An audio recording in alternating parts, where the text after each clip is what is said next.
liberals and high spirits in one room, questions and doubts in another. The highs and lows of politics on display on Parliament Hill. This is Now You Know. I'm Rob Snow. Deeper than the headlines. The answers you need to know. This is Now You Know with Rob Snow on News Radio. There are two very different meetings happening on Parliament Hill today. It's Wednesday, and that means it's caucus day, the day of the week when the political parties gather to talk shop and plot strategy.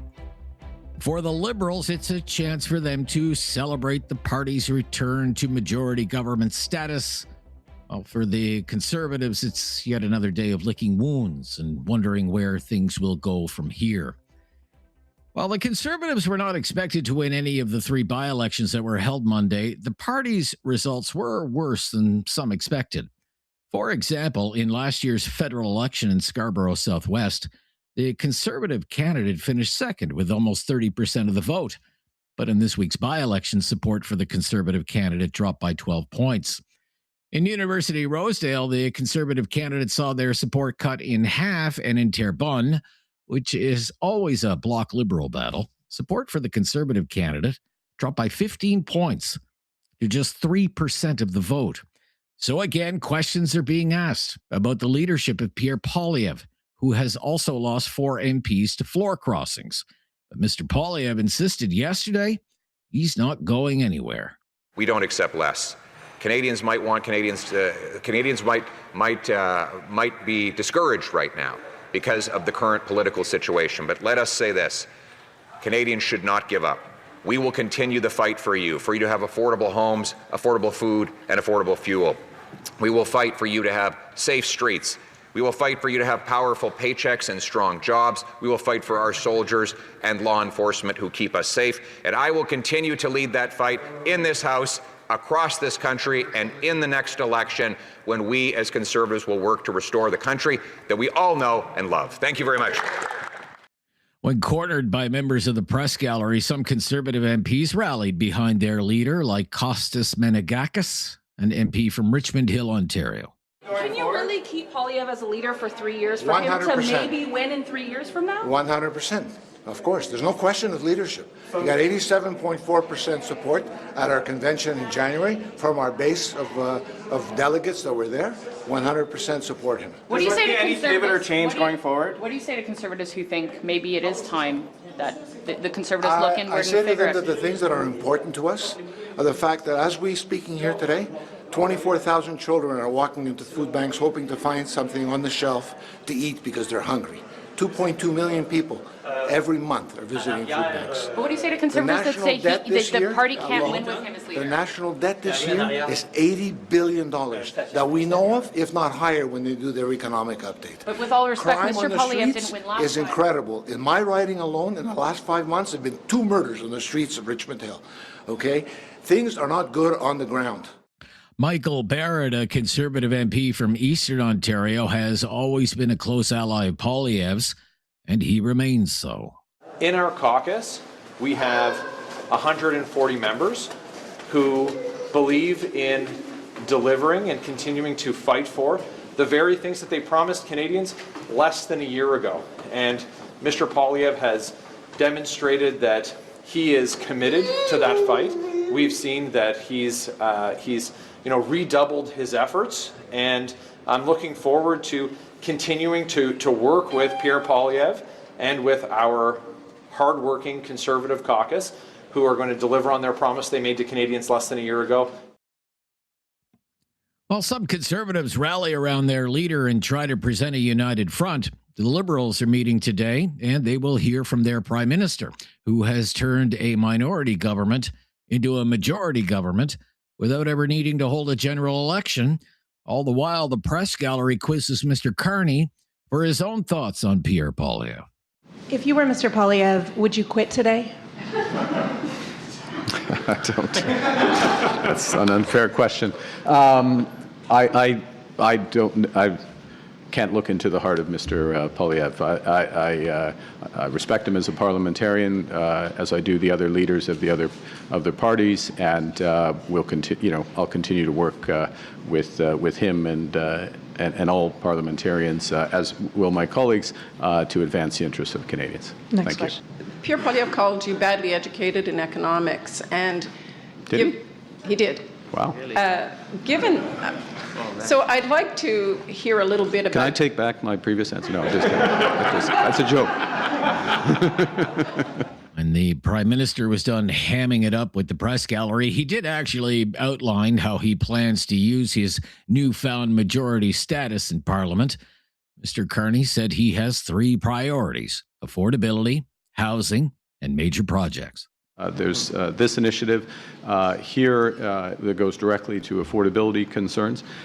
Secondly, working to accelerate our housing program and our community build program. There's a bill before the House on Build Canada Homes, the structure for Build Canada Homes, which will help accelerate at scale these projects. And thirdly, the large projects. Question period will begin in about 2 hours from now, and we are told it will be the first time in many weeks, actually, and the first time since the by-elections, for that matter, since the Prime Minister and Pierre Poilievre will square off in question period. They'll both be there today in the House. I'm Rob Snow. This is Now You Know. This is News Radio.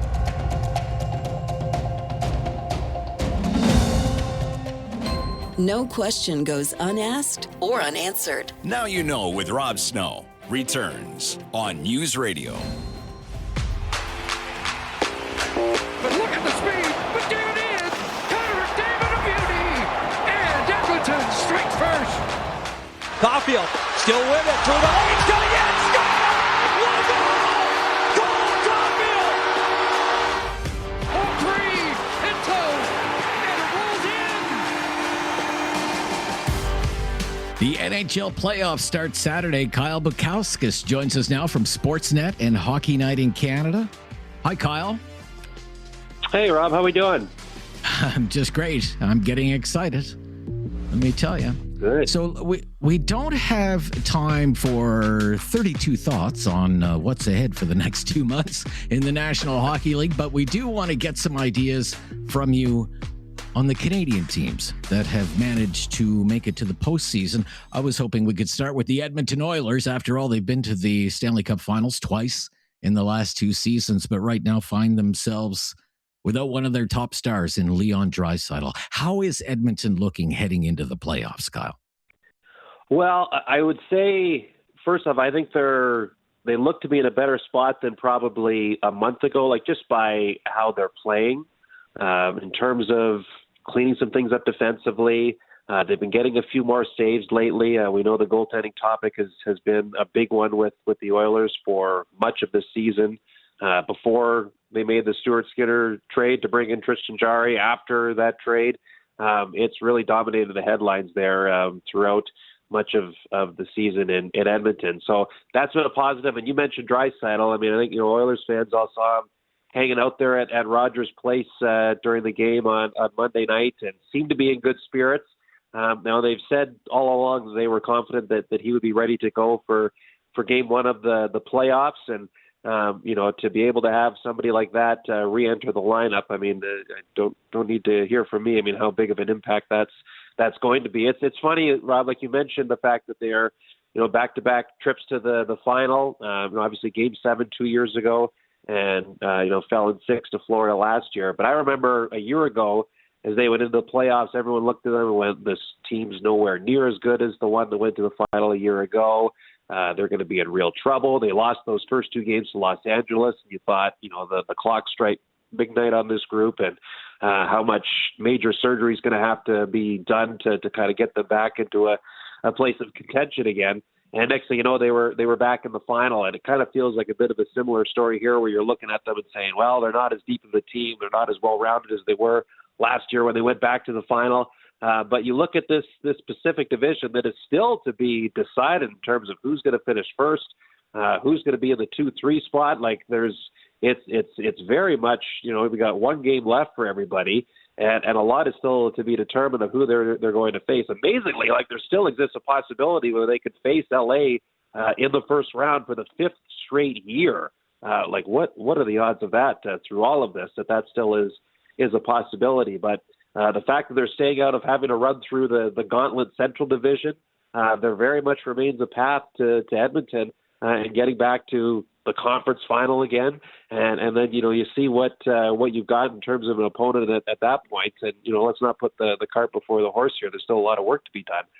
But for the Oilers, with the way things have kind of shaped out in the West here right now, there is a path that, maybe, okay, on paper they're not as deep as they were last year or 2 years ago, but they have shown a penchant of getting stronger and, getting much more connected as a group and just playing better as playoffs have gone on. And it looks like there's a path to do something similar here this spring.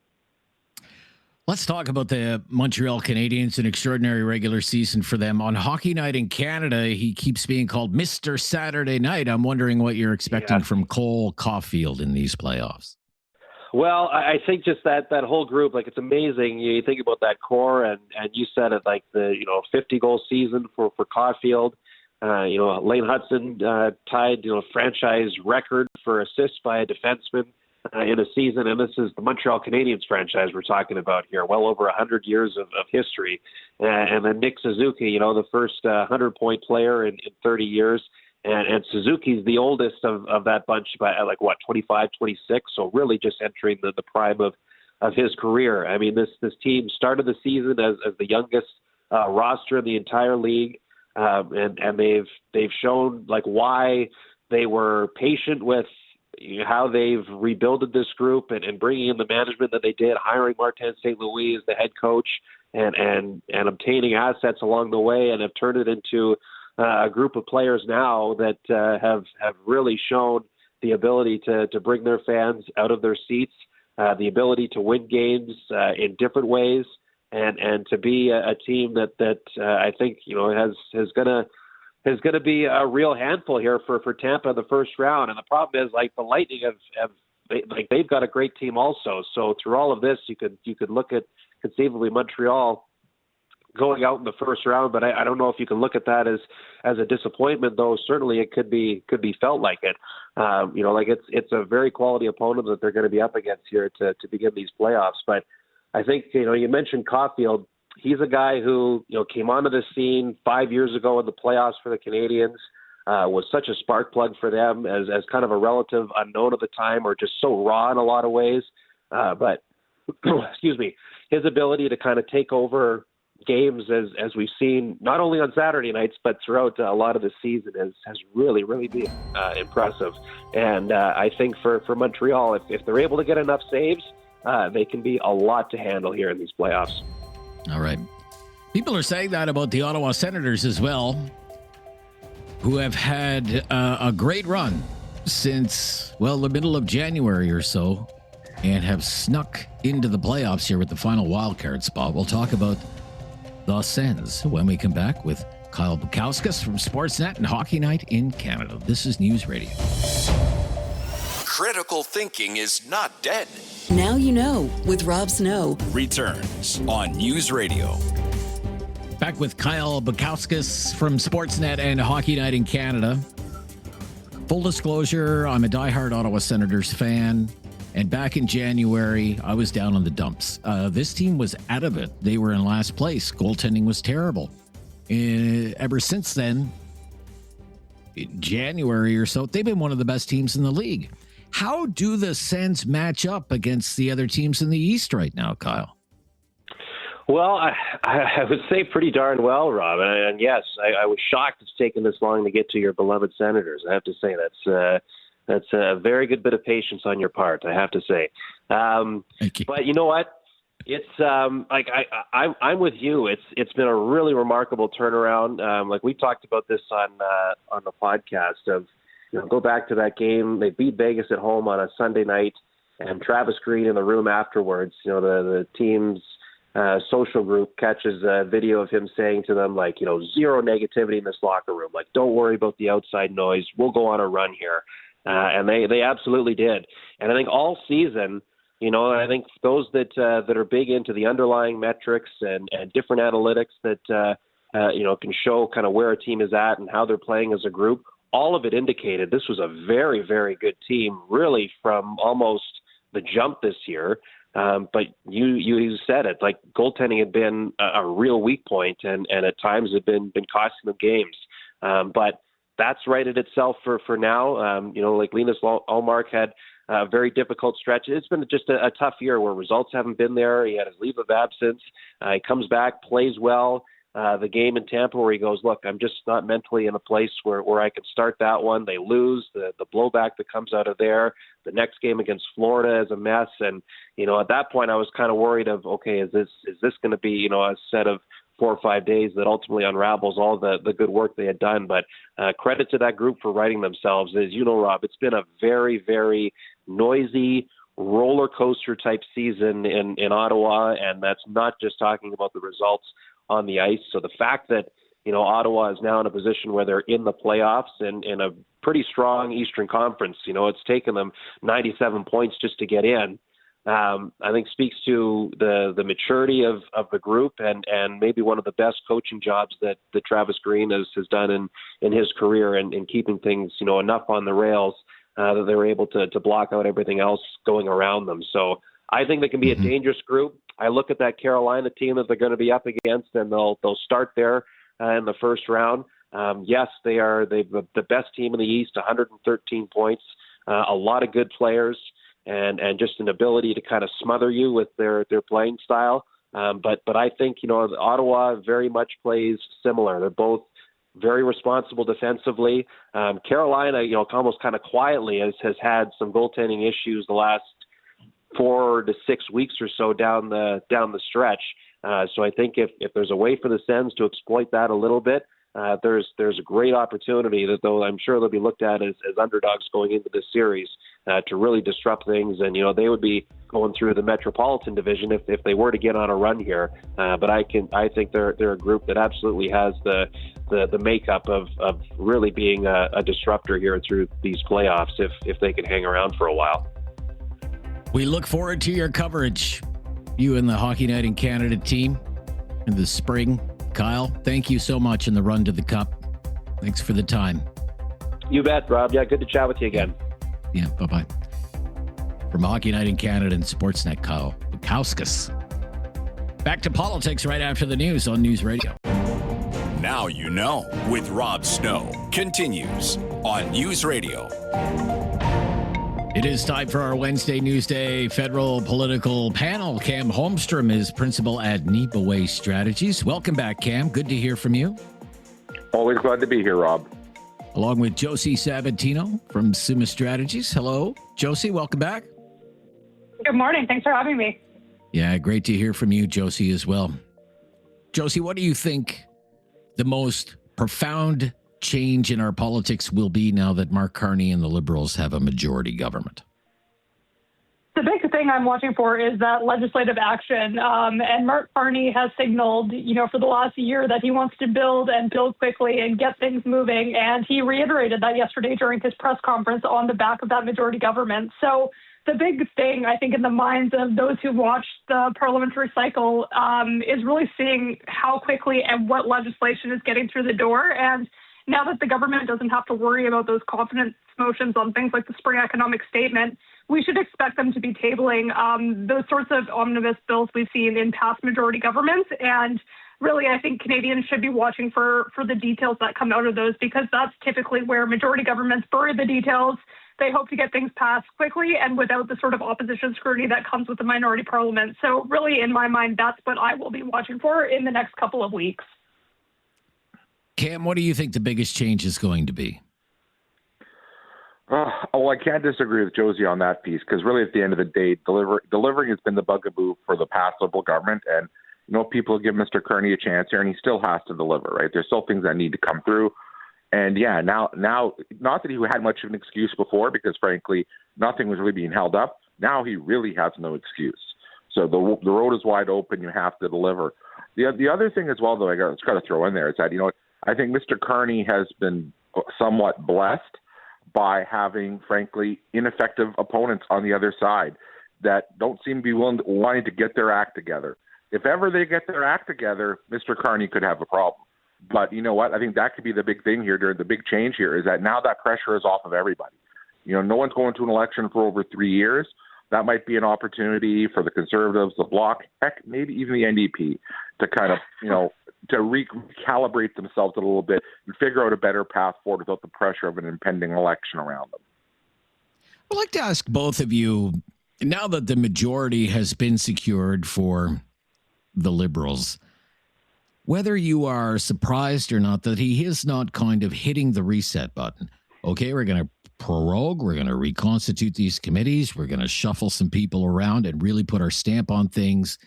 Back, have a speech from the throne. This is what we're going to do. Let's get to it. Are you shocked that he's not, surprised that he's not doing that, Josie? Does that surprise you at all? Not at all. The narrative of cooperation in the House has kind of carried through the last several months, and the opposition have been willing to play ball with Mark Carney in the lead up to this majority government, and things are not changing. That mandate that he has floated since the last election remains in place. And I think really where Mark Carney now needs to put in the work is to make these things come to fruition. I mean, we've got an outstanding energy deal with Alberta on the table. We have Kuzma still looming over our heads, and these things require real action. And now that Mark Carney has that majority government, there are not a lot of excuses for him to make. He can't push back on an opposition that is crippling him in the House of Commons. And I think now that the track has been laid for him, he's got that extra time on his hands. Now is the time where opposition parties can start drilling him on getting things done. And conversely, the Liberals have to show proof of concept and start to show the work that's being done to deliver on some of these very large promises. What about you, Cam? What do you think? Well, first off, I don't think it would have made any sense to do it now, just because really nothing materially changed. As we've kind of pointed out, there really wasn't anything that was holding up the government before this. Right now, it's just cemented there'll be nothing to hold them up. And the situation hasn't changed since the last election. That whole idea of resetting the agenda hasn't changed. If anything, it's gotten more urgent to get on with it, right? So I think that, to me, it would have been a harder case to make, to say, look, let's stop, let's reset, and then go. Like, no, we're ready to go. Let's just go, right? If anything, if you're going to do a prorogue at this point, you might be able to convince me to do it in the fall, coming up towards the next budget in the fall. That could be a natural place to do it. But now, no, you know what?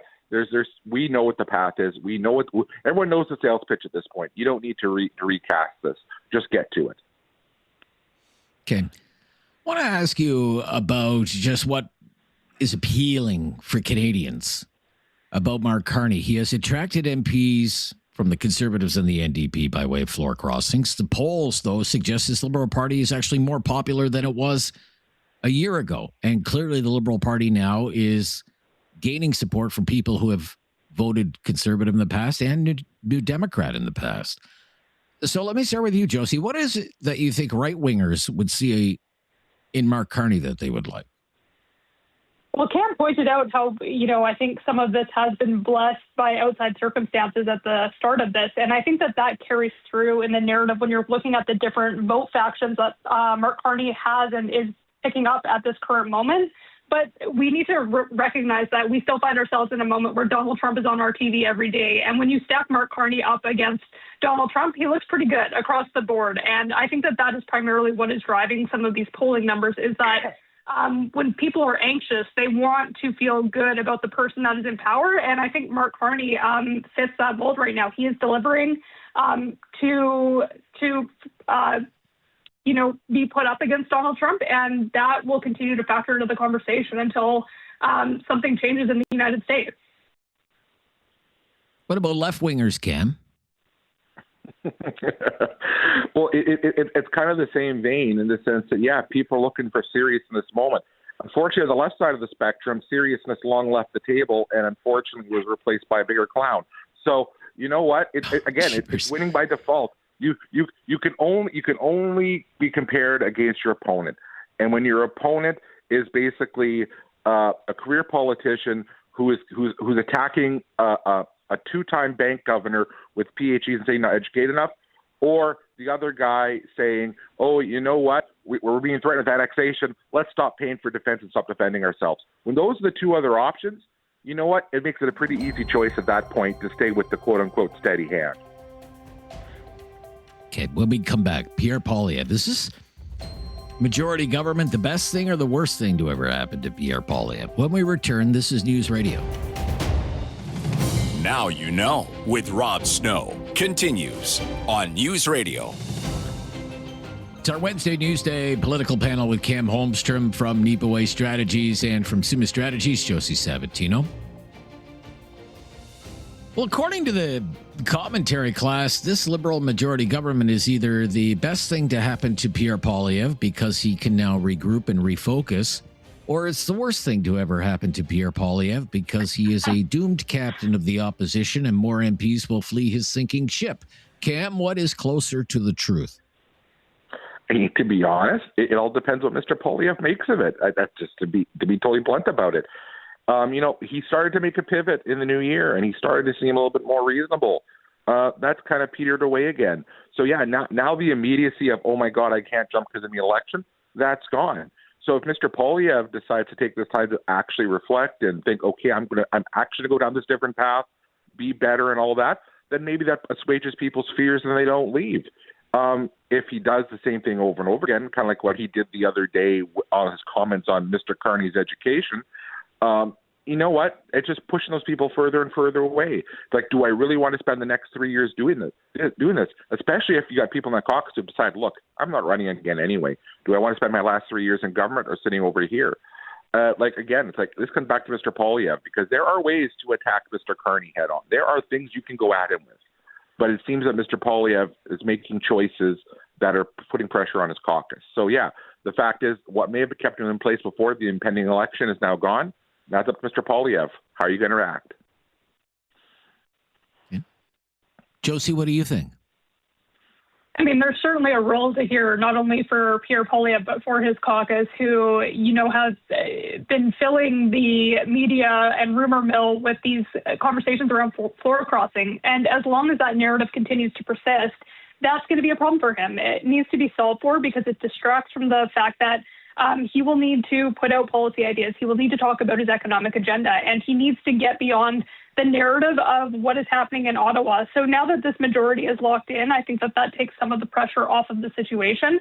But as long as the caucus continues to have risks within it, that remains a challenge that has to be overcome. And it's not as easy as one thinks to just put out a new narrative and do the things like Mr. Poilievre has been doing, because there are systematic problems within that caucus that have been there, from Andrew Scheer days, from Aaron O'Toole days, and are proving to once again be rearing their heads for Pierre Poilievre. So I think that the caucus needs to decide whether it wants to be united, whether it wants to have these sorts of rumors dominating the conversation, or whether they can come together and put forward a serious and credible opposition to the Carney government now that they have their majority. When you say systemic issues, what are you thinking of? I'm curious.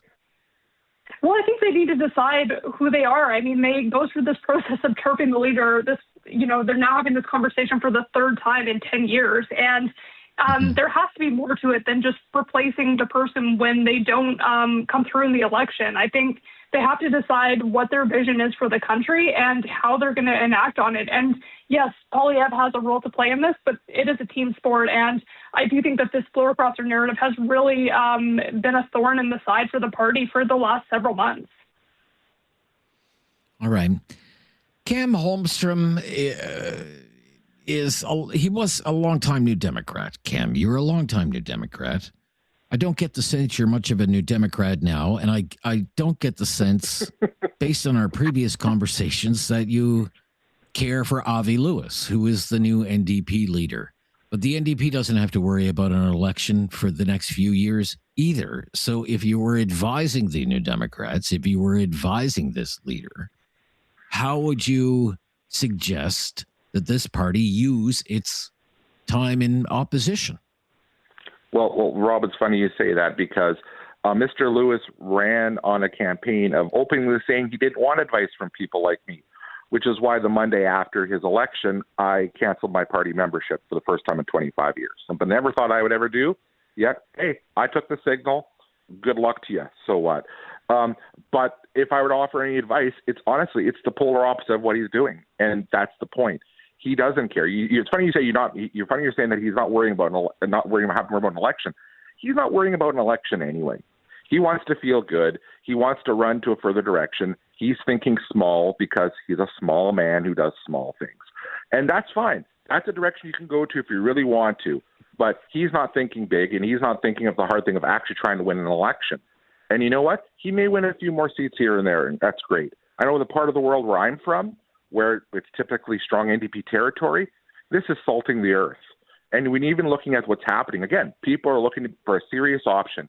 You saw what happened in Terrebonne, a riding that we won 15 years ago. We got 0.5%. That's embarrassing, right? Wow. In Scarborough Southwest, another riding we used to hold federally, that we did hold provincially, we currently held provincially before this by-election. We got 7%. I'm sorry, and that's not all on Mr. Lewis, but you know what?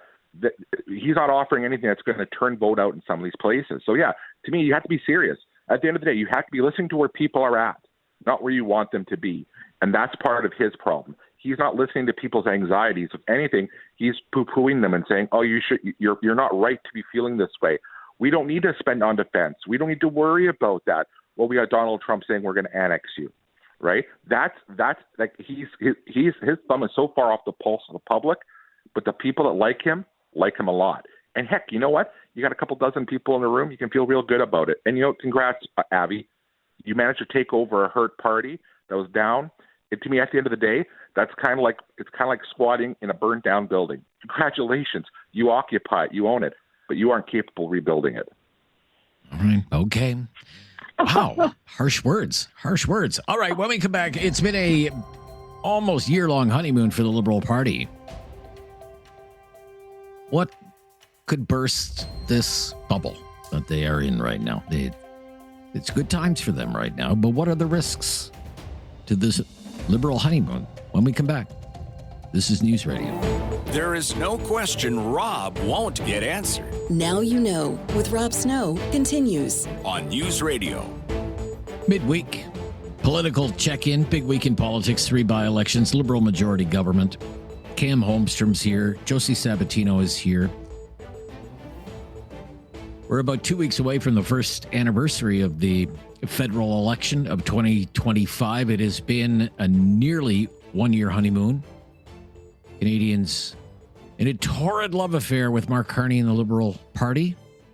But what is the biggest risk to the Liberals right now? What could burst the bubble, so to speak? What would you say, Josie? Well, what I'm watching for is that spending that comes as a result of the spring economic statement we're expecting in a couple of weeks here. While times are tough and we have Donald Trump in office, I think Canadians will allow the Carney government to have some grace in terms of the things that they need to spend on and how they're prioritizing that. But if you remember, we have a number of things that have been announced in the last couple of months that are not funded currently. There's the groceries, there's the fuel excise tax, there's that path to reach the 3.5% of GDP for defense spending, and that all has to come from somewhere. And when our economy is lagging as it is right now, there are some serious questions that need to be asked around the parameters of these spending announcements and how they get paid for in the long term. So while we may be in a position to spend that money now to provide some relief to Canadians as prices go higher, there are some consequences that I think will play out over the long term in terms of that spending path. Cam Holmstrom? When it comes to bursting the bubble right now, most of it is within their own control. And I'll come back to it. It's the delivery piece. People are seeing Mr. Carney as a steady hand, the calm head in the moment. But that also comes with the idea that, look, we know that's what you are, but you also have to deliver too. And I think it's going to have to be some of these big things. He's done some things that have given us some extra runway. The MOU with Alberta is a good example of that. But some things actually have to start coming from this. There has to be, for example, a relatively quick decision on what are we doing with submarines, right? What are we doing for fighter aircraft? If we can ever solve that puzzle. Having some actual contracts signed and actually getting things moving, I think will go a long way. The other risk as well, let's just be honest, he's in this position because of external forces, and because Mr. Trump is so erratic and so all over the place. That could solidify his position, but it could also create some landmines that could blow him sky high. The whole thing that happened with Iran, what's happening with Iran, Mr. Carney hasn't exactly dealt with it totally deftly. He hasn't messed it up yet. When Mr. Trump is throwing stuff out there that you constantly have to respond to, one of those, if you respond wrong to one of those, it could really blow up in his face and really puncture that bubble, as it were. Okay. Well, great to hear from both of you today. I really appreciate the time. We'll speak again soon. Take care. Thank you. Thank you, Josie. Josie Sabatino with Summa Strategies and Cam Holmstrom, principal at Niipaawi Strategies. Our Wednesday Newsday federal political panel. And when we come back, it is Talkback. Brand new topic today. Your calls coming up next. I'm Rob Snow. This is Now You Know. This is News Radio. It's time to talk back. On Now You Know with Rob Snow. Call now. And have your say. 1-833-668-2577. Welcome to Talkback. It's 2 hours of debate and discussion on the big issues of the day. Today's topic is young people and the job hunt. Young people in the job hunt. Here's what we want to know. Please help us out. What advice would you give a young person, say under the age of 25 or so, to help them land a job right now? What would you suggest? What would you tell them to do? What would be your advice? So someone can get a foot in the door, gain some experience, and make a few bucks. 1-833-668-2577 is our call-in line, 1-833-668-2577. It's a news report today, and it's very familiar. It is about how difficult it is these days for young people to find jobs. It says when you set aside the years of the pandemic, the young person on the youth unemployment rate, the unemployment rate for young people in this country, Canadians between the ages of 15 and 24, it's the worst it's ever been. Ever. The worst it's ever been. Now, StatsCan released some job numbers just 5 days ago, and that report said that nationwide the unemployment rate is 6.7%. But for younger Canadians, between the ages of 15 and 24, the unemployment rate is double that.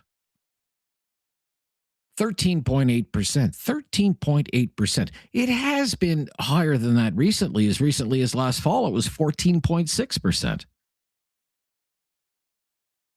So it's tough out there. It's tough out there for young people trying to find a job. We want to know, with your help, what could these people do to improve their job prospects? What can they do to stand out in the crowd, to get noticed? With some luck, get hired. What would you suggest? There's a story today quoting one such young person having these struggles. Recently went to a job fair in Calgary. This person applied for 100 jobs at 100 different places. Haven't even managed to get an interview. What is that like? 100 jobs, 100 different places, not even an interview. That was a job fair in Calgary, a youth hiring fair put on by the city of Calgary. 5,000 people showed up. 5,000 people. For teenagers, let alone the 20-somethings, for teenagers, it's even a tougher job market these days. The most recent unemployment rate for working-age teenagers was more than 20%. 20.8%, worst number in 15 years. That goes back to when the economy was still recovering from the great financial crisis of 08-09. I mean, that's where we are. I mean, it's a little better, but still not great for young people who went to university and they're looking for work in their field. You know, people in their 20s up to the age of 29. We're talking about people with undergraduate degrees, even postgraduate degrees. The unemployment rate for that cohort above 8%. Although it appears to be much better for people who went to trade school. Unemployment rate for young people with trades certificates or diplomas is actually lower than the national unemployment rate at 6.4%. Do you think that tells us something?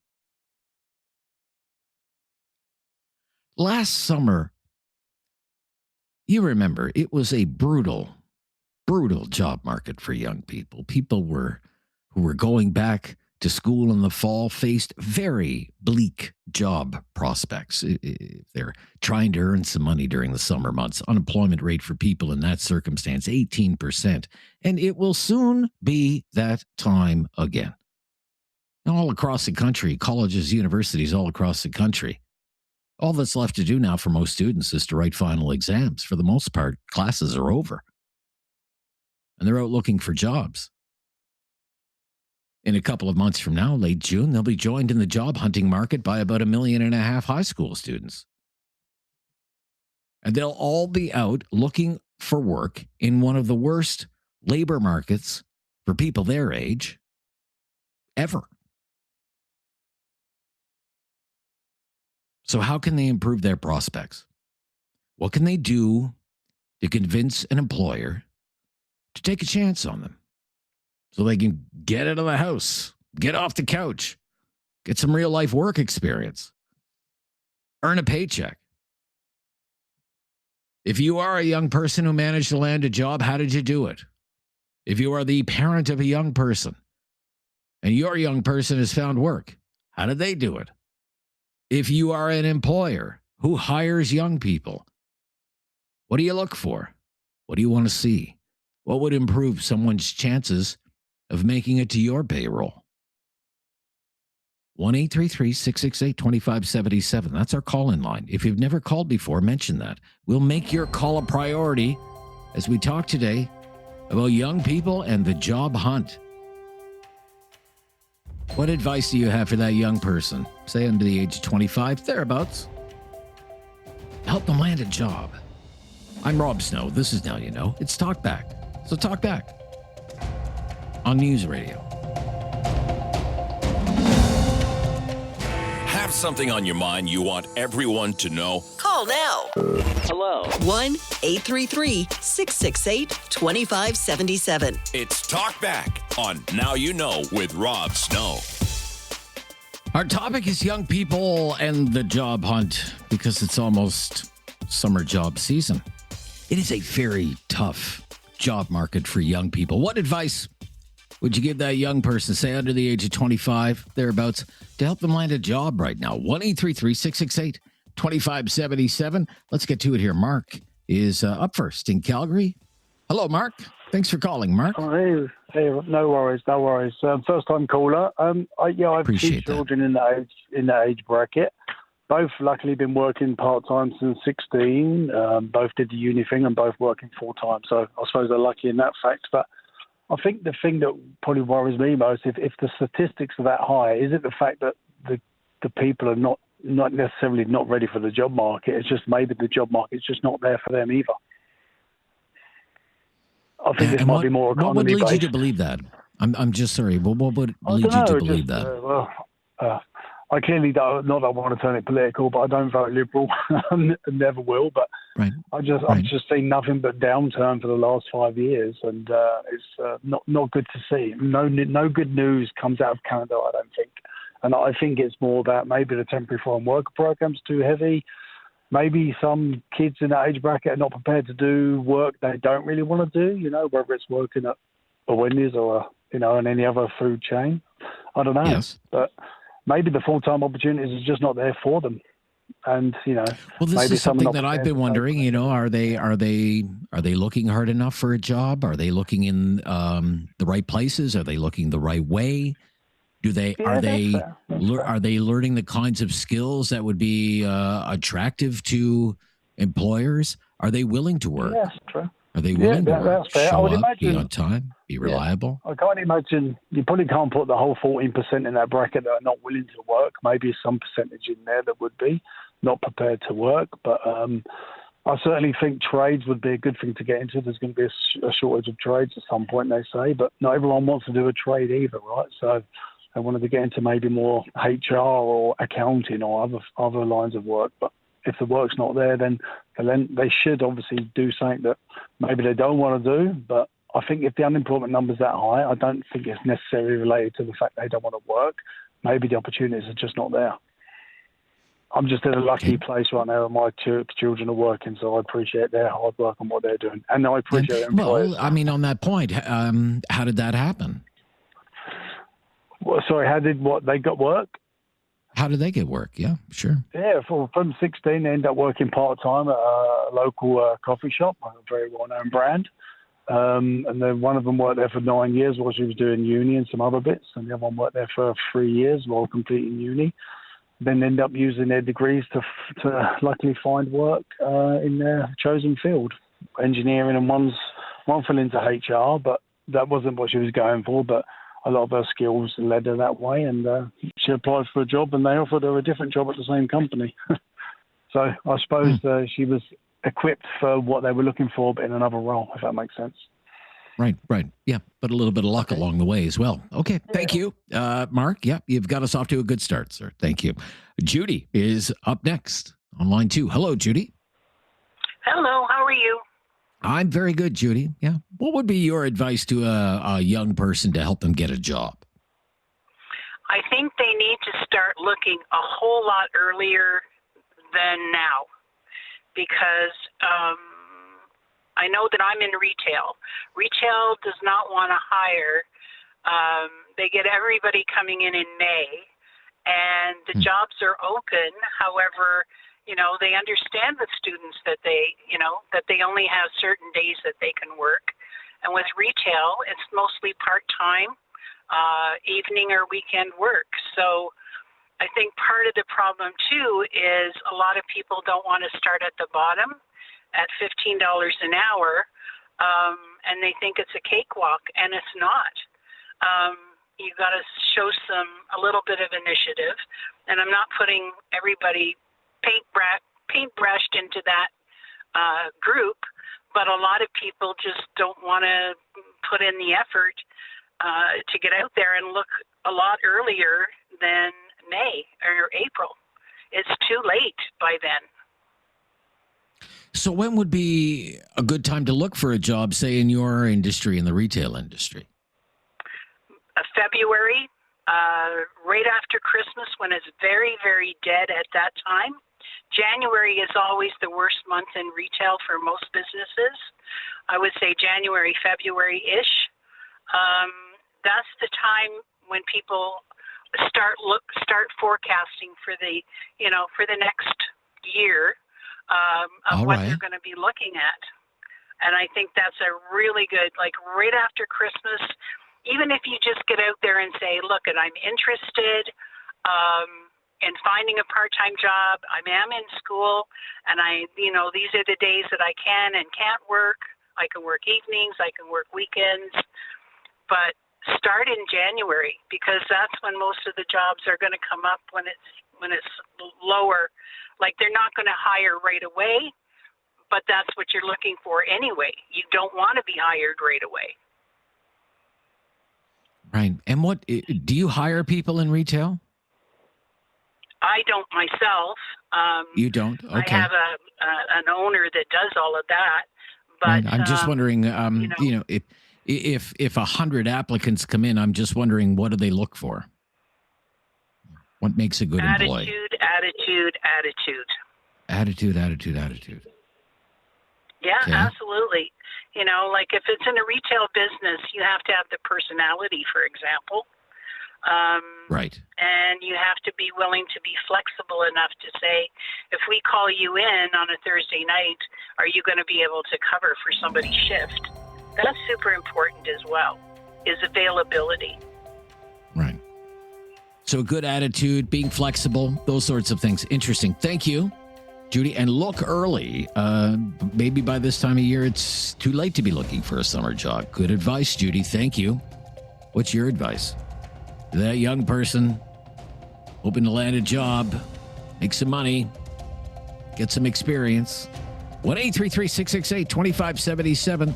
I'm Rob Snow. It's Talkback on News Radio. Have something on your mind you want everyone to know? Call now. Hello. 1-833-668-2577. It's Talkback on Now You Know with Rob Snow. What advice would you give that teenager, that 20-something, to help them get a job right now? It's a very tough labor market for young people right now. What could improve their prospects, in your opinion? 1-833-668-2577. 4 lines available. Ajit, up next. Ajit, Ajit. Hey, Rob, how are you? Yeah, hi there, Ajit. Yeah, good to hear from you. What would you say?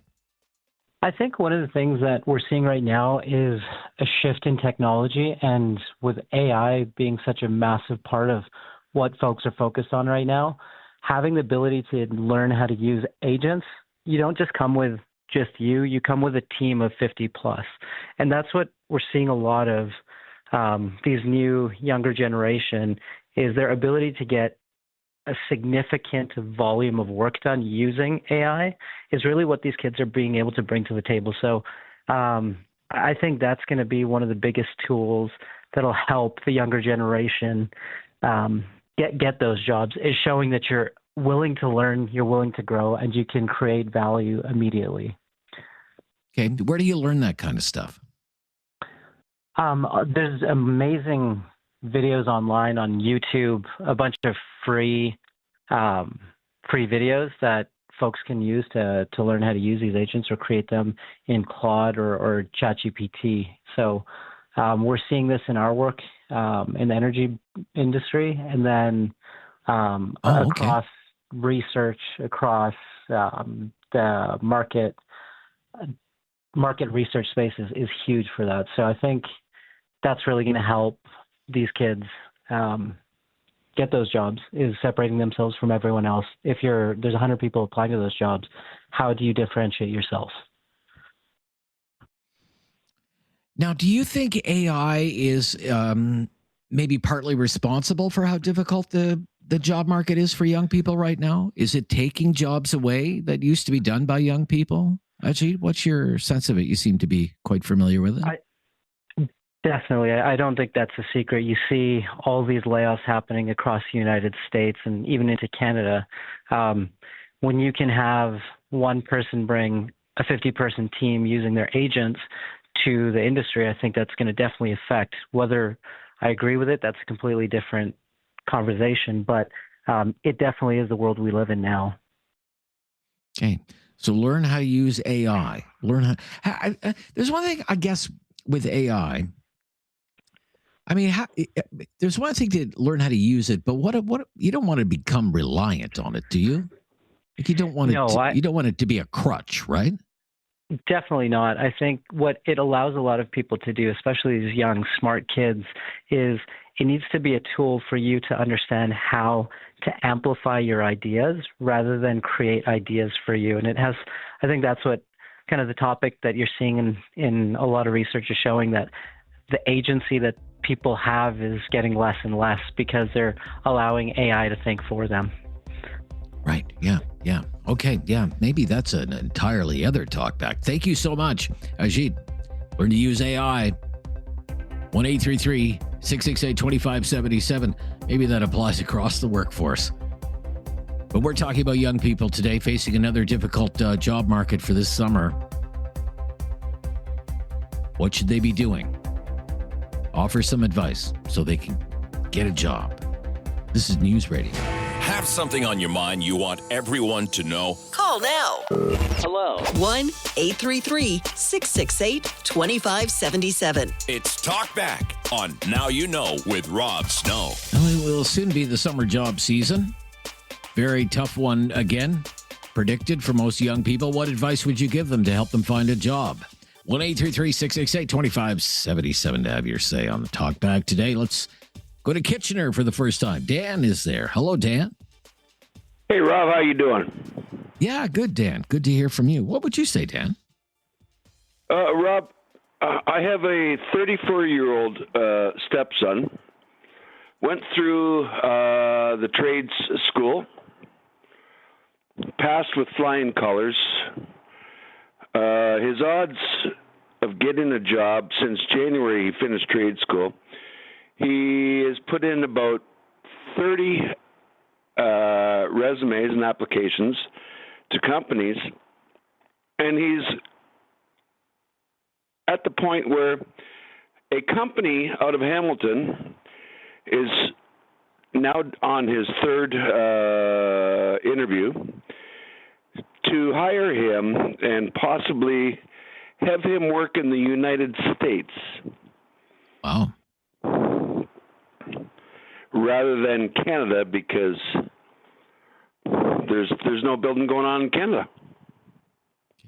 And if I may, what kind of trade? Plumbing. Plumbing. Okay. And things have slowed down there, you're saying? The Liberal government, offered to put all these kids through trade schools. By the way, I'm a boomer, so I have nothing better to do than listen to your show, which I like. Well, thank you. I appreciate it. I'll take that. I'll take that. Given you have nothing better here we to go. do. I don't mind being your bronze medal. That's okay. Go ahead.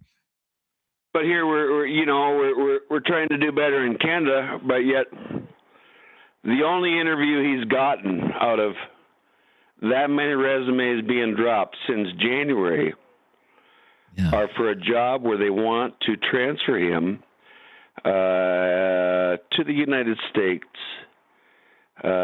6 weeks on, comes back for a week, and then goes back to the United States to work in the U.S. Okay. Well, I mean, we are told, the trades are the places to be. I put that to the listeners today, that the unemployment rate for people in the trades with that level of education is lower than the national unemployment rate.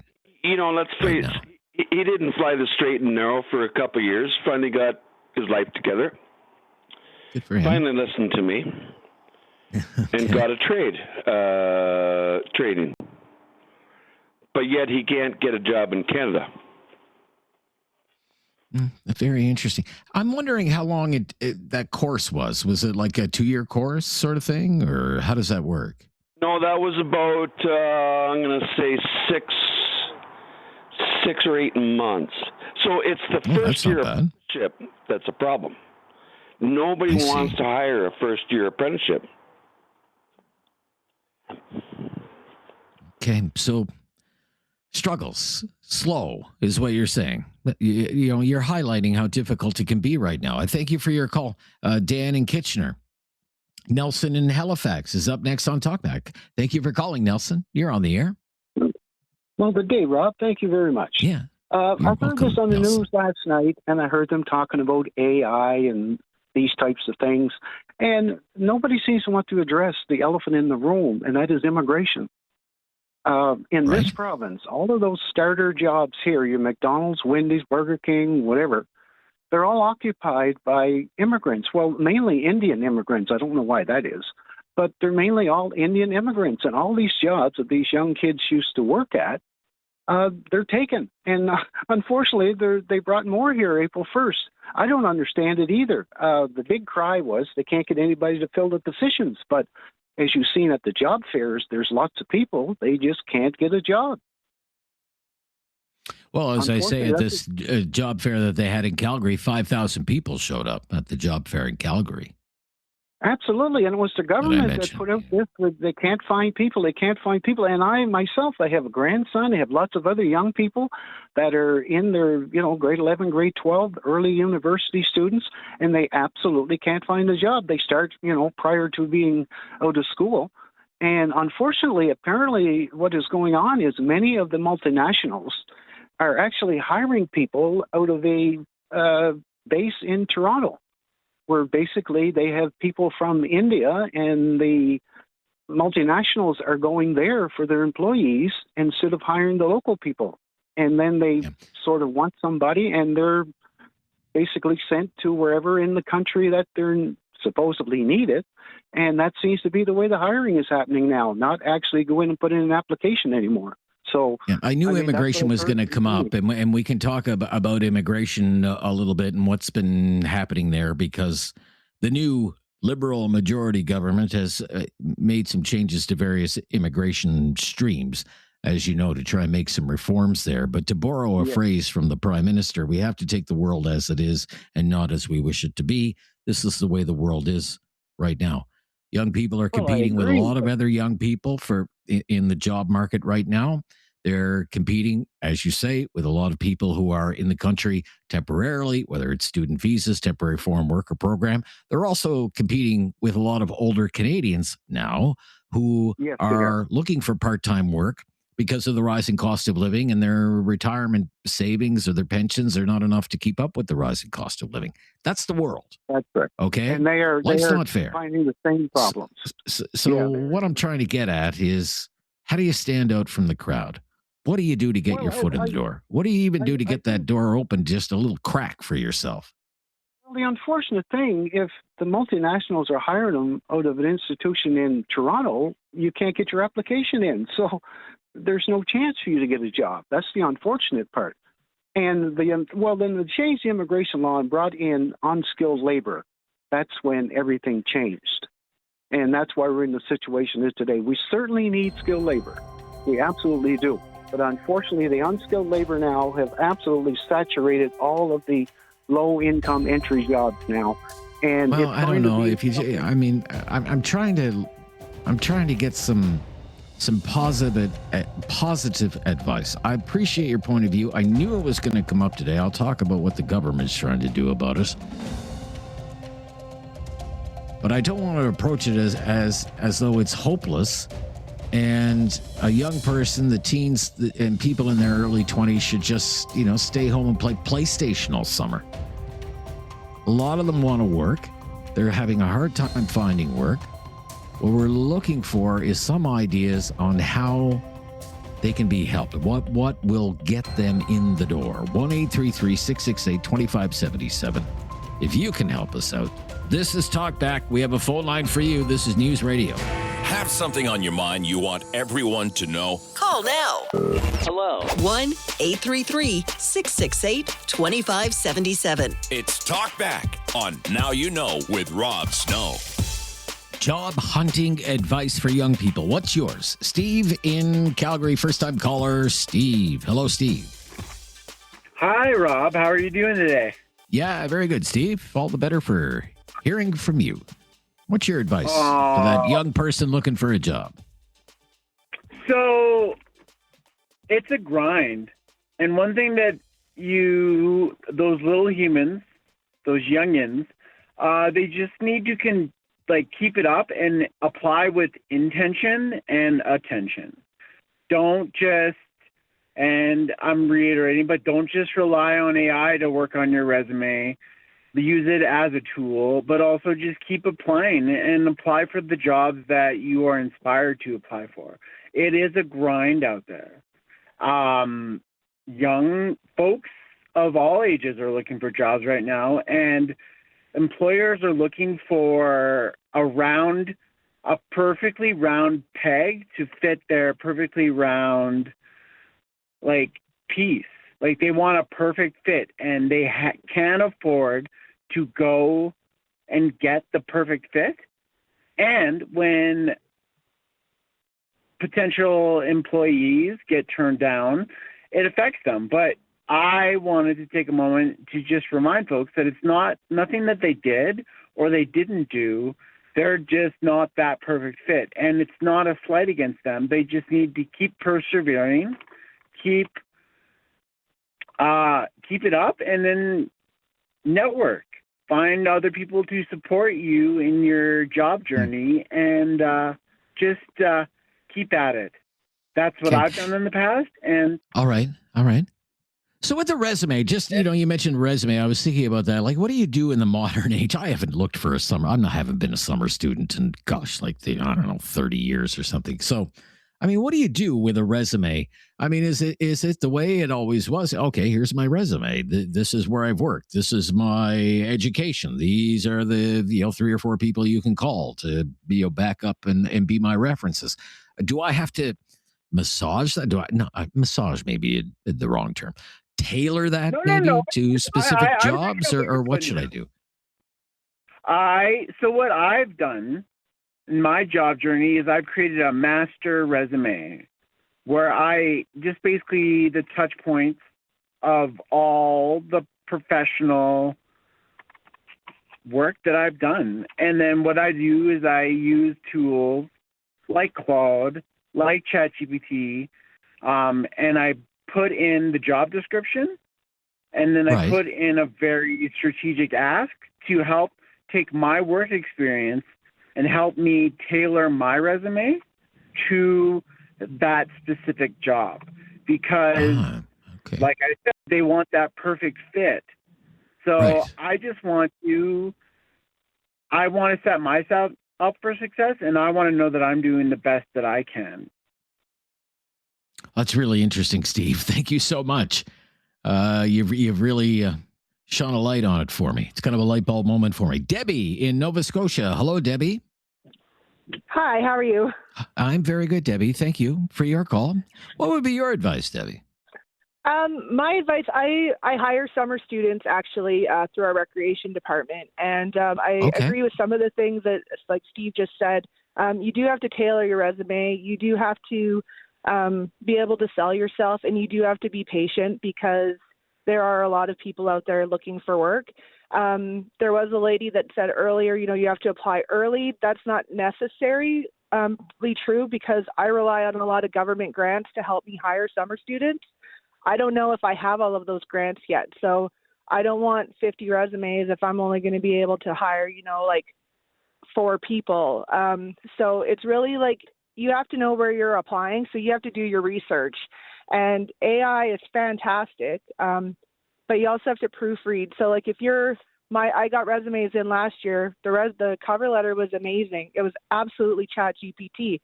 They didn't put in their own name at the end of the resume. So proofread that.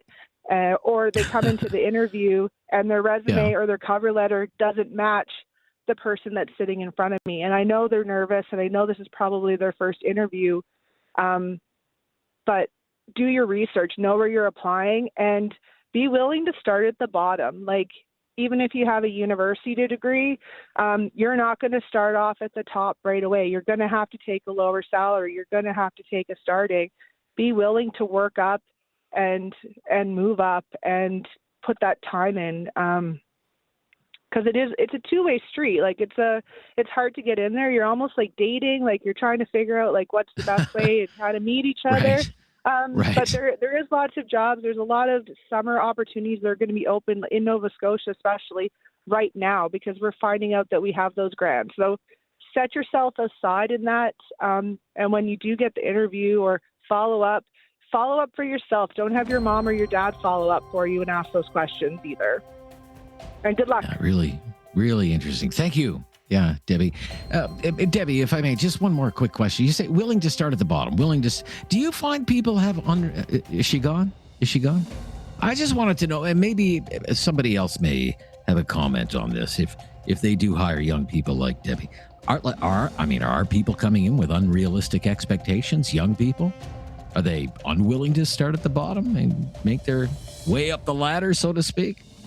I'd be curious to know about that, the attitude. 1-833-668-2577 here on News Radio. Have something on your mind you want everyone to know? Call now. Hello. 1-833-668-2577. It's Talkback on Now You Know with Rob Snow. Gathering job advice for young people today on Talkback. Edward up next. Yes. Calling from Calgary. Hi, Edward. Hi, how are you? Good, Edward. Thank you. What would you say, I was Edward? just thinking, I've been a tradesman all my life or whatever and that, and I'm just thinking, students, young people, I've been talking to lately, I've been advising them to go down if you want to be a tradesperson or whatever or not, you like a particular thing, like electrician. I'm an electrician. Went through union all my life.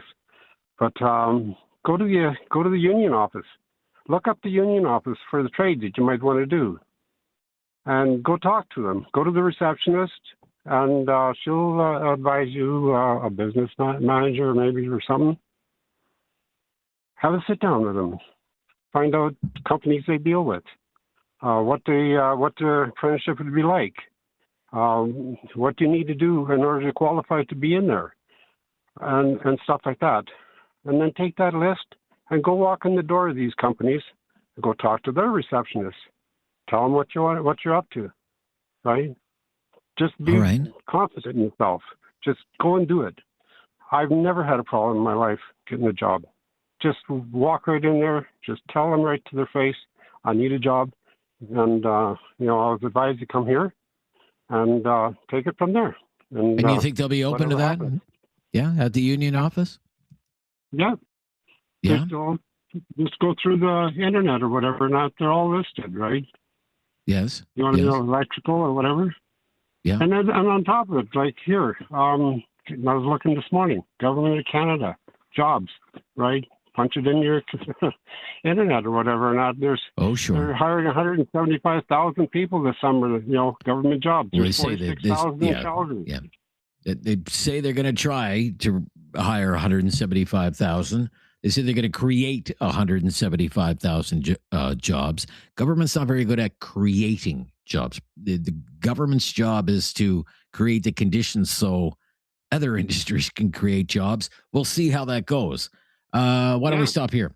Yeah, why don't we stop here? Edward says, go to the local union office. Go in there. Don't be afraid to ask questions. Okay, what do I need to get into this business of yours? So, look up the local union office wherever you're living. That's his advice. As young people are in earnest now, beginning that summer job hunt in what is a very difficult job market for young people. In fact, for all Canadians right now, it's a pretty soft labor market. But we are gathering advice on what advice you would give that young person. Say, we're talking 25 and under, to help them land a job. Hour number 2 comes up right after the latest breaking news. I'm Rob Snow. This is News Radio. It's time to talk back On Now You Know with Rob Snow. Call now. And have your say. 1-833-668-2577. And away we go. Welcome to hour number 2 of Talkback. I'm Rob Snow. What works and doesn't work for job hunters? Our focus today is on younger Canadians, teenagers, 20-somethings. Out looking for a job this summer. What works? What doesn't work? What's your advice for that young person to help them land a job? Sam in Lunenburg. Hello, Sam. Good afternoon, Rob. Hi, Sam. What would you say? Yeah, I would, in part, I would definitely echo the last caller before the break there about joining the union hall. The reason I called is because I was listening to Dan talk earlier. I didn't catch where he was calling from, but he said he had a son who did plumbing and he couldn't find any work. Yeah, Dan from Kitchener, From Kitchener, Ontario. So, Dan, I would tell you to tell your son to move to Nova Scotia, anywhere really, but especially Halifax. I don't know when the last time you were at Halifax was, Rob, but anywhere in the HRM you go, all you can see in the skyline are cranes, just massive projects from, hospital expansions to large apartment buildings, anywhere from that to, small residential projects, at least from an electrical context. I'm an electrician, so I can't speak to what the plumbing scene is like, but as an electrician, no matter what size project you're hoping to get on, and anywhere in the province, really, even if you living in Lunenburg or Bridgewater or Liverpool, it's just the amount of work that contractors are getting through, panel upgrades and getting heat pumps installed if you ever spend your time, any amount of time with someone who owns an electrical business, you'll hear their phone ringing off the hook. It's, the exact same thing in Halifax on that scale. And like I said earlier, there's plenty of big projects. I'm also a member of the union. So if I could, Sam, if I could just interrupt there, and maybe that caller's an outlier. It sure sounds like it from your point of view. What I want to get at is you're the second person who has said, check out the union hall. Okay. What are they going to do for me there? So if you join the union hall, if you join IBEW Local 625, you could call the job line every day of the week for the past few months, and you'll hear, at least 2 or 3 new jobs that are put on the job line. When you join the union, basically the way it works is you can do what he said. You can, take the initiative and you can reach out to all the companies that are a member of the union, and you can go directly to them and they'll, hire you on that way. That's how I got my last job. But the job line is a great tool to have in your back pocket if you're looking for work. It's just exactly what it sounds like. You call this job line, and the business manager lists all the new job calls that are on for that particular day. And I'm not exaggerating when I say, every day for the last 2-3 months, I don't know how long it extends back. I only recently joined the union, but every day new job calls, at least 2 or 3. But what if I'm 19? I'm just graduating from high school. I don't know the first thing about a light socket. Like, is that going to help me? Like, call the union hall? So if you're 19 and you just graduated high school and you are as dumb as I was when I was 19, you don't know anything about electrical, joining the union definitely will still help. I would probably recommend to do the core program at an SCC here in Nova Scotia. But another nice thing is that if you don't feel like doing 2 years of schooling, 1 year of schooling, whatever it is now, you can, they call it indentured into the trade directly. So without having to do that year of schooling, which you graduate with, I can't remember, it's around 1,300 credit hours. So you would start with 0, essentially. You would be, below a first-year apprentice. So you wouldn't be making much money, but... Right. But you'd learn on the job? Recommend... What's that? You would learn on the job? You would learn on the job. You would start from square one. So I actually am not sure how that works in the union. I'm not sure if in the union they prefer you to do the core program before you get onto the job or not. But but interesting though. But interesting. You're saying, I mean, your main message here is trades, lots of jobs in the trades. And as I said, the national unemployment rate bears that out. Thank you, Sam. Going to move along back to Calgary now. Gary. Hi, Gary. Hi, Rob. A good topic. And I guess I'm kind of going to reiterate what some others have said. My advice to a young person, particularly maybe still in high school, is if they have an interest in a particular field, then go to that business, talk to somebody. You could take a resume with you, get some help on your resume, but talk to those people to get a feel perhaps of what the business is like or the trade. I think going to the union is a good advice as well. So definitely have a good resume, get some help on that, maybe a letter of introduction. And I think don't be afraid to pick up the phone, or better yet, go right into that business and find out what they do. And maybe there's an opportunity to kind of do like an internship, maybe work for free for so many days a week or something to get a feel of what the job might be like. That might not be possible in some businesses or in some trades, but it might be good just to hang around the shop, the factory floor, or the office, or to go out with somebody in the truck and get an idea of what the work is like. And that would be helpful as you kind of gel your idea in terms of what you want to do in terms of work. But networking is really important. Networking with anybody. Yeah, see, Gary, it's such a great point you make. I wonder, are we forgetting how to pound the pavement and go actually, meet people face to face? When we hear people, I've applied for 100 jobs and I don't have any responses yet. I wonder if that's people sitting at their computer for a few hours and applying for 100 jobs just through job boards on the computer, and whether that is an effective way to find a job anymore, especially in this labor market. These young people don't have very good social skills, as I found out, and you need to pull on your big pants there and get out there and meet people and shake hands. Get out there, meet people, shake hands. Gary, thank you. Really interesting calls today. The teenagers, the 20-somethings. What's your job advice for them? This is News Radio. Have something on your mind you want everyone to know? Call now.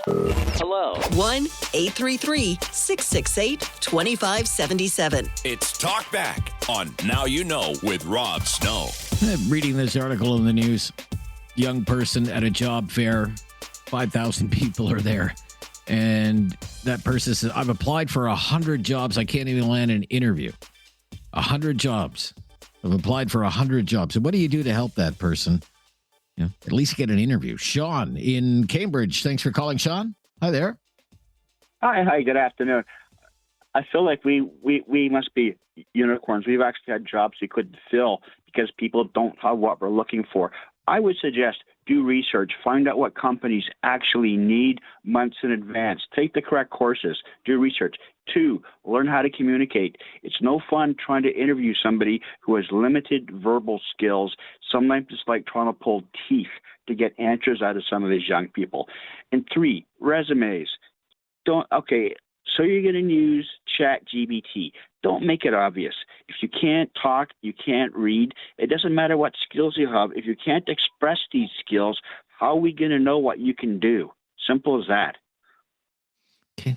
So, Sean, if I could, like, what, you don't have to tell me where you work, but what line of work would you say you're in? IT. IT. Okay. Yeah. Yeah. Like so what can, yeah, sure. We have hired people directly out of school. So people that say we're not hiring kids, no, if you've got the skills and you've got the talent, we will hire you. It just quite often, they got these dreams of working in video games or something. They don't want to do the boring stuff, like database stuff, writing code. This is boring stuff. We need these people, even now, even with, because everybody's talking about AI, but AI doesn't have original thought. And quite honestly, we have like security stuff where we will not allow our people to put some of our stuff into AI because once it's out there, and people don't talk about security, quite honestly. And we need smart young people. But again, it seems you're saying the major shortcomings are communication skills, too much reliance on AI? Yeah, if you can't talk and you can't write, how are we going to know what you can do, and how are we going to know if you can think? We need to know that you're an analytical thinker and that you can solve problems. It doesn't matter what tools you have. If you don't know how to use those tools, you're no good to us. Okay, really interesting. Thank you, Sean, in Cambridge. Appreciate the call to Toronto. Mike is in Toronto. Hi, Mike. Yeah, Mike, are you with me? No, Mike. Okay. Alex in Chestermere, Alberta. Alex. Hi, Alex. How you doing? Yeah, good, Alex. What would be your advice to that teenager, that 20-something, and they really want to get a job, but they're having a hard time? All right, I'm going to touch base on 2 things. First one, that 16 to 18-year-old crowd. Obviously, they're not listening to the show right now. Some of the parents are. I have a couple little stores that I have. Biggest thing is don't come in with a limited schedule. That is so frustrating when you're trying to hire someone and they tell you right off the bat, say it's a 2 or 3 month position and they're already gone on vacation for 3 weeks. At the end of the day, you got to remember as a kid, you need the job more than the job needs you. So there's other kids out there that are applying. So come in with an open schedule.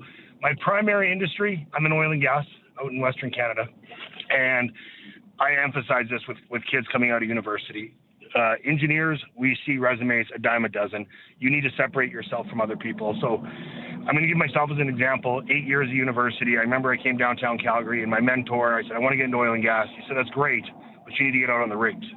And I didn't understand why at the time, but I went and did it for a few years. And it was the best thing I ever did. And I tell these kids that want jobs, after university, just think of it as a continued education. I'm going to use oil and gas. Just get out on the rigs for a couple of years. Because when you submit that resume 2 years later, and I'm sifting through resumes or someone's sifting through resumes in one of the oil and gas companies or service companies, and you have that to show that, you're willing to learn from the ground up, plus your background in education, that last gentleman in IT touched base on it. He's bang on.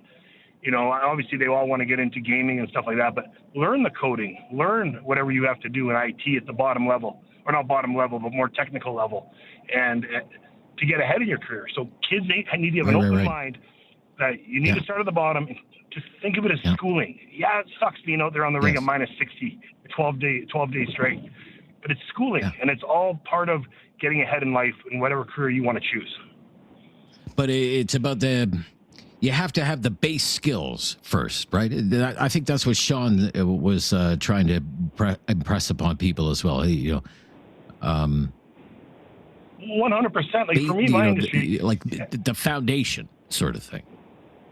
Exactly, and I get. I'm going to say an engineer. You're a drilling engineer. Great, you know the numbers, you know the spreadsheets, you know all that. But do you actually know what's happening out on that drilling floor, or on that service rig, or on that facility, or on that production line? Get out there for a couple of years, and it's a matter of kids. These kids are. I'm a '70s baby, so we're a bit different. These kids have. I'm trying to be very good because I got a teenager, teenage kids as well. They need to swallow their pride. I get you got the formal education, but take a step back and then just get out in the field and learn for a couple years. It's not as fancy or it's not as glamorous, but you know what? In my sector, in my industry, just swallow your pride and get out for a couple years and learn to be a swamper on a truck or a roughneck on a rig, and take what you can in for a couple years. And I guarantee you, when you come back and you submit that resume and I see, okay, you graduated from U of S or U of A or U of C or U of T in engineering, but hold up, you got 2 years of field experience, I'm hiring you. Wow, really interesting. Thank you, Alex. Yeah, great stuff. Great stuff. Keep it coming. On the job hunt today, we need your advice. Advice for young people that could improve their prospects as they venture out into the real world and try to land a job. This is News Radio. Have something on your mind you want everyone to know? Call now. Hello. 1-833-668-2577. It's Talkback on Now You Know with Rob Snow. Young people are on the job hunt. What can they do to improve their odds, we're asking. Justin in Red Deer. Thanks for calling, Justin. You're up next. Hey, Rob, how are you? Yeah, good, Justin. Thanks. What would you say, Justin? Well, you know, I just hired a young guy here, 19 years old, about last week, and he went a little unconventional with applying, right? I'm in the trades, and he got clever and, you know, looked at the stores and said, hey, they sell these products. Maybe they'll hold my resume. Maybe they'll give them to these guys. I walked in the morning. I'm like, know any young people looking?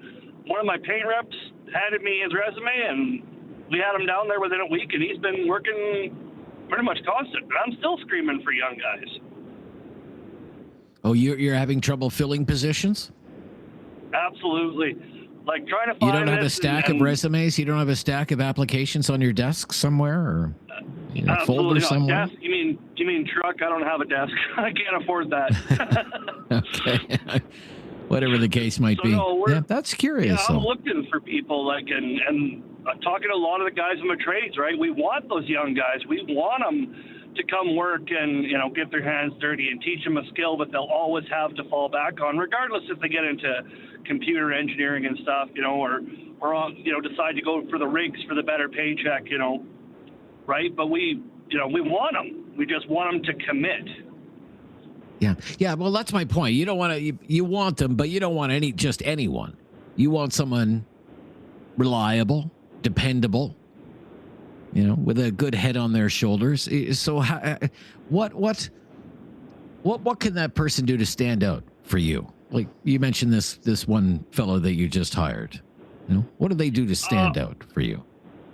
Honestly, you want to stand out, be willing to put in the time, right? Be willing to work with us. You know, we're in kind of a bulwark job. We're commercial industrial painters, so we do a lot of lifting. We're working long days outside, and just be willing to put the time in. Yeah, you know, like you can tell all the old guys, you know, we all agree, yeah, it sucks, but you know what? It's a paycheck and it keeps you fed. You know, and we want to teach you. We want you to have these skills that we've all developed.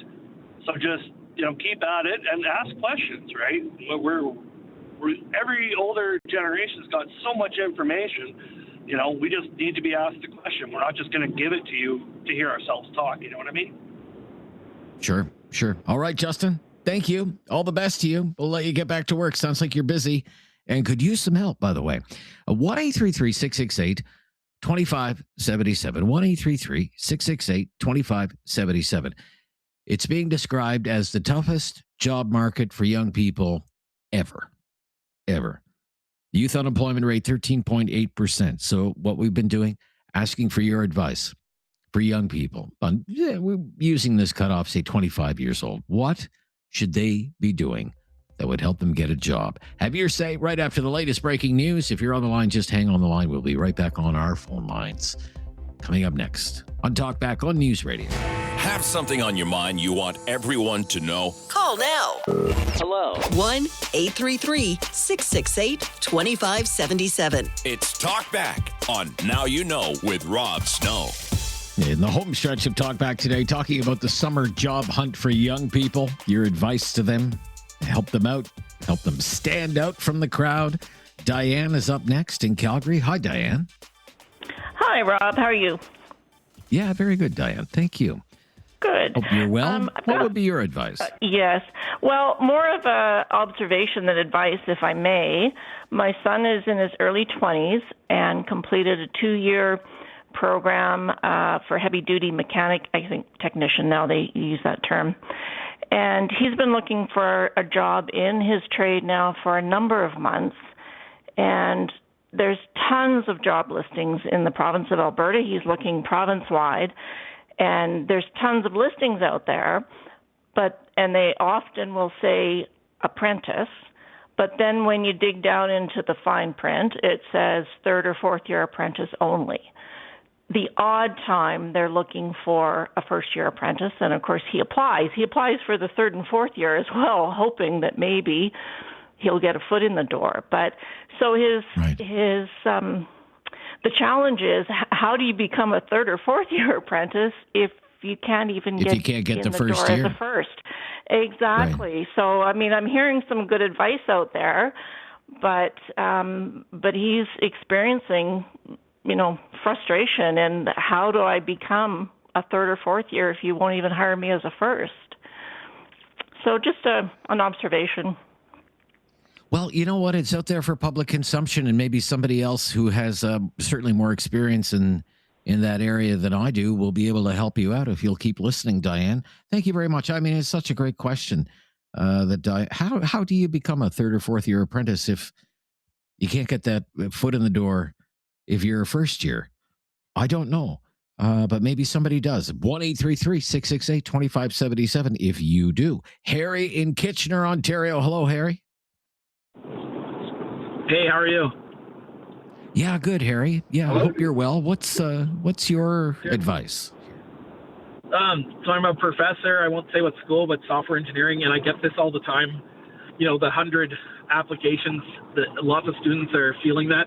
The number one thing for these tech applications are that their resumes aren't formatted to beat ATS, which is application tracking systems. And basically, if you've been sending out 100 resumes, it's likely it's not even going to a person. It just gets rejected because your resume is not in the proper format. So that's like the key thing for any like software kind of job, marketing, whatever, to get by these ATS systems. That's what I have to say for number one. Okay, so how do you overcome that? Well, basically, I mean, you can just Google, ATS resume, and it's just like the styling. Or say you send a PDF instead of a doc. Or say you have the titles kind of in the wrong place. You just have to kind of research and check it. There's services. I wouldn't recommend the service, but you can kind of figure it out just by Googling it. But it's most definitely why the one student or the one guy sent 100 resumes and didn't get any responses. It probably didn't even reach a human. Guaranteed. Really? Yeah. Yeah. That's one of the things I was wondering. You say this was the example I was going to throw out. If somebody spent an afternoon or whatever, they're at their desk on their computer, they're applying for 50 jobs from the comfort of their home. I mean, how realistic is that person will get a call back? And you're saying, well, probably it's not even hitting a real person, and it might not be in the right format.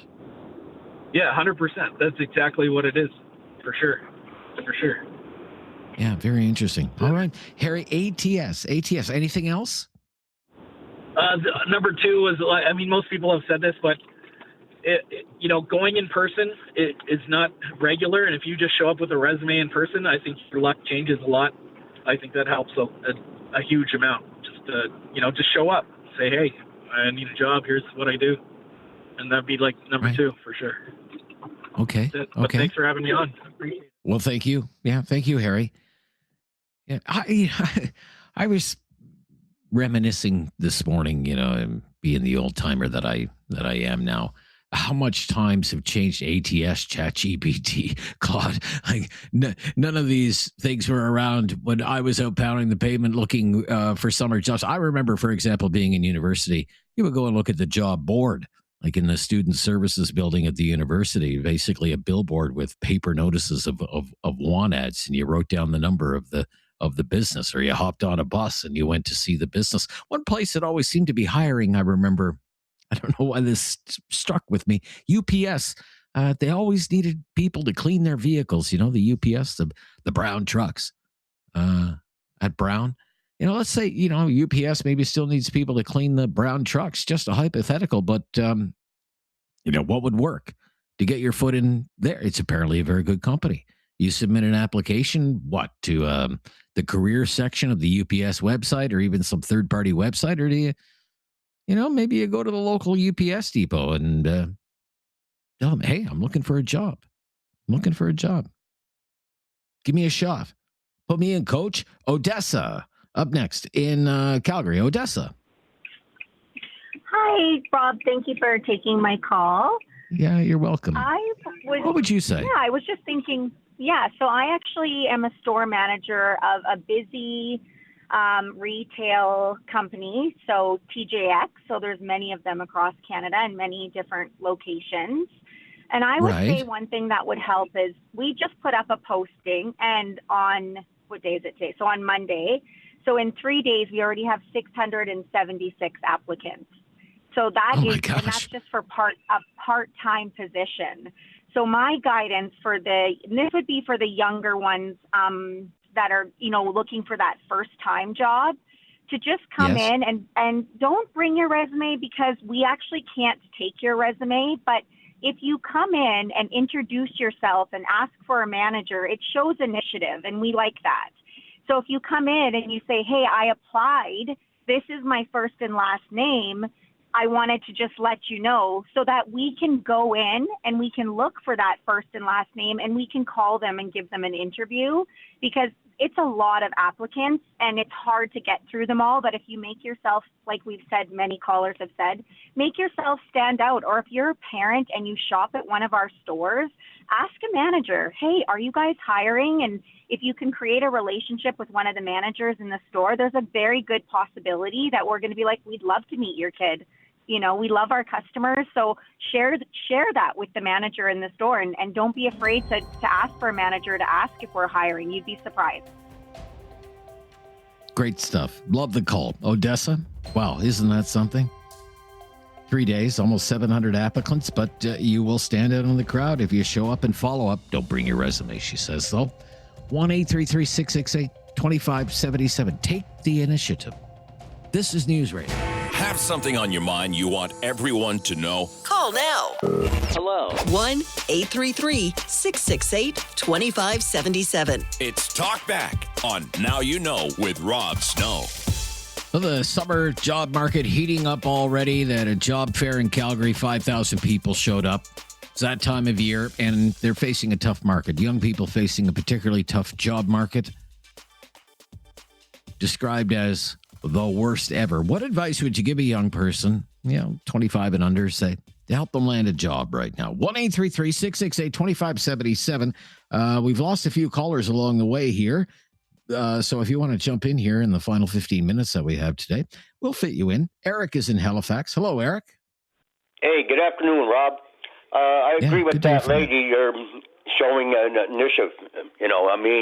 I have a nephew that went to McDonald's in Cindy, and you know where Cindy is. And he's been there for 20 years. They offered him a management job. He said, no, I want to keep doing what I'm doing. And that's initiative. You got to, you can't expect to go into a place and get $15, $16 an hour. You got to start from the bottom. I'm a prime example of that. I went to a theater in Ontario. I went and applied for a job for an usher, and I ended up being a manager. So you got to sell yourself. You got to go up there and talk to the employer, look right straight in the face and say, Mr. or lady, I'll do anything, because you don't know what lies down the road. You might end up being, higher up, and that's what you got to know. You got to look at the goals. Your goal is to, make yourself available. And that's my advice to the young people. Don't go in there thinking that, I'm the cat's meow. Just go in there and say, I'm going to do anything you want, and let the chips fall where they may. Eric, I was thinking about you when I saw that you were on hold there, and I was like, I'm going to ask Eric, because you've mentioned in the past you had a nice little career there working for the municipality, working for the city. I've often told people when I would bump into them who were looking for jobs in Ottawa, I used to tell them, try and get on with the city in one capacity or another. The city is always hiring, whether it's, part-time parks and recs people or whatever, people with more, skills or maybe a little bit more experience. I often, I don't know what your experience was like, but working for the city is a pretty good job. Yeah. Well, yeah. I went up for my interview, and the 3 supervisors said, "Do you know how to operate a lawnmower?" And I said, "Yeah, no problem. Okay, come tomorrow. You're starting at 8:00 in the morning." I had to put 6 years in it part-time, but I ended up being a skilled labor, and I ended up with 21 years. So you got to show initiative. That's what that lady is trying to tell everybody. Don't expect to be given, a gold platter. Stick with it, and it'll pay off. The rewards will be great. That's my best advice to a young person. Get a job and stick with it. Stick with it. Yeah, like you did. Thank you, Eric. Yeah, very good. Anand in Calgary. Hello, Anand. Long time no hear. Good afternoon, Rob. Good to be back with you. How are you doing this afternoon? Yeah, very good. What's your opinion? Actually, I'll go through what I experienced. I just recently graduated from post-secondary as well. And I think I have 4 key advices. I'll quickly list them through and maybe give an example also. But I think the main 4 things a young person looking for a job should, one is be a volunteer and involved with the community. Second one is network, like go and chat with different people, go chat with different companies, and then always follow up when you apply for a job or something.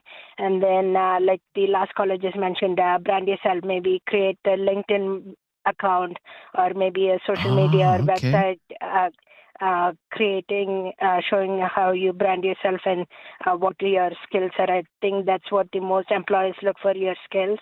So always being willing to tell about yourself and sell yourself. Now, LinkedIn, I'm surprised it's taken this long for that to come up. How would you say LinkedIn is helpful? How does that help, LinkedIn? Yeah, because you can connect with people and it will show you the mutual connections that way. So if you know somebody in your connection, it will show you the mutual connections, who you have connected with. And then people will ask you, oh, you know this person, how do you know this person? And then maybe you could be a fit. You can also send messages like to potential employees as well. Let's say, for example, you apply on their website, and then you can send them a private message saying, hey, applied for a job, I'm interested. Could we follow up for a coffee or network? Very interesting. Yeah, good. That's great. I'm glad somebody raised LinkedIn. I'm glad that came up in the conversation. Good luck to you, Annette. Thank you for your call. Be right back with more of your calls on the job hunt. This is News Radio. Have something on your mind you want everyone to know? Call now. Hello. 1-833-668-2577. It's Talkback on Now You Know with Rob Snow. What's your job advice for a young person? Let's go to Bruce's in Kitchener. Hi, Bruce. Hi, Rob. How are you doing today? Yeah, good, Bruce. Thank you. What would you say, Bruce? Right now, it's pretty tough for the younger people, I'm going to say in the 24-25 bracket, simply because they really don't have much experience.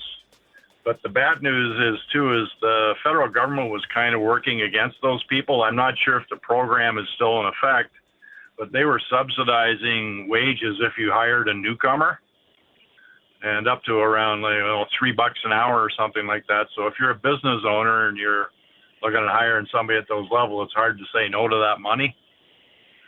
And I've seen it show up at McDonald's and Tim Hortons and things like that, where they didn't have as many new people. And the way immigration was for 2 years, 80% came from India. So they've kind of taken over a lot of those service jobs, food service jobs. Yeah. Well, I know that the government has made reforms to that. I mentioned that because, they've been under the heat lamps because of the large increases in immigration levels that happened during the Trudeau years, especially around that temporary foreign worker program. But the government claims it's reining that in. It has a target this year for temporary workers. I mean, it's still 230,000. The government says that's a cut of 37%, but it's still 37,000. And they also set a target. These numbers just came out a few weeks ago for international students, 155,000. That's a cut in half. It's a cut of 50%, but it's still, 150,000. So 385,000 temporary residents. Right? I know that makes it very tough for them. But one thing I would suggest, though, too, is whatever their buddies' parents are doing, depending on where they're working, that would be, network yourself with them, find out what they have and see if they're doing it. That's, one way to get in. Another way, too, is farmers are always looking for help. Now, you may not be able to get everything just because of different growing seasons and that, but some money's better than no money if you're going to school. Yeah, sure. Yeah. And on the trade side for that, what I would suggest is certain companies are union companies and there's other non-union companies, and they all have their place out in the marketplace. So what I would suggest is to, if it's electrical or whatever, call a large electrical contractor and find out who does the hiring. If you're interested in getting into that trade, and ask them if they're taking on apprentices, and they would guide you on what you should do to get your foot in the door that way. Okay. All right. Yep. Look, we've got to run. Appreciate the points all around. It's a tough job market, especially for young people. And you have the immigration situation, of course. They're trying to make changes there. But as I mentioned earlier in the program, you also have a lot of older people taking on second jobs because of the cost of living. Retirees are picking up extra hours because their retirement savings, their public pensions, they aren't enough to make ends meet these days because of the increase in the cost of living over the last several years. So when you put it all together, it makes it a very difficult labor market, especially for people who don't have much, if any, work experience to begin with, don't have much of a resume, and they're just looking for a foot in the door. And I think your advice to everyone was helpful today. Thank you so much. Brand new topic tomorrow. And until then, the latest breaking news on News Radio.